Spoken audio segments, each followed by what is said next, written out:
I've been having people ask me how I do my handheld camera style in Warudo, so if you're interested, here's a quick tutorial. Let's go! The only mandatory piece of hardware for this is some kind of hand tracking, whether that be 3D hand trackers or Elite Motion. So the very first thing you're going to want to add is an anchor. You can add it with the asset button down here. You can name it something relevant like mobile phone anchor, and then all the way at the bottom here, attach it to your model. The second thing you're going to want to add is a new camera. You can name it something relevant like handheld camera. I recommend a field of view of roughly 60 for this. And then you'll want to copy these settings for the background. I also recommend setting the near clip plane to 0.01, which means you can get very close to the camera. The next thing you want to do is head into the Blueprints tab and create a new one. This one is going to be called Handheld Camera Positioning. The nodes we want to create in this one are on update. What it's updating is the asset position, and that asset is going to be the handheld camera. Attached to the position of this camera, we're going to be using get asset position, and the asset is going to be the anchor. This tells Warudo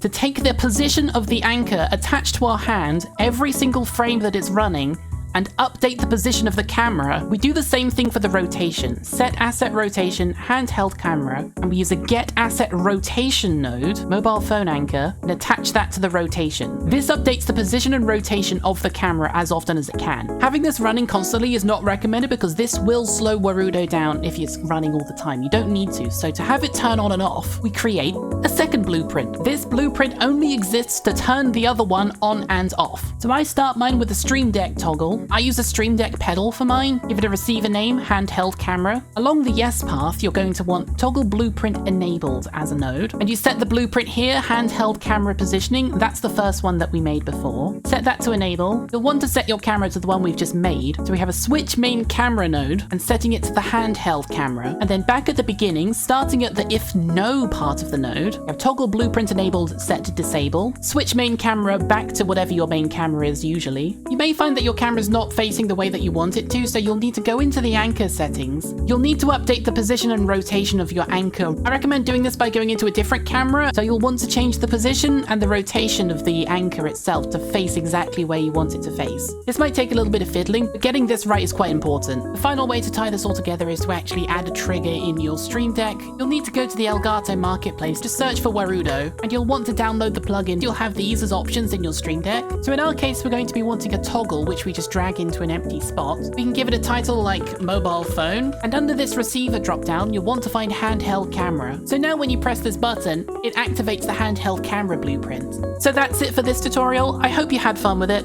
If you have any questions, please let me know, and I look forward to seeing what you guys get up to with it. Boop.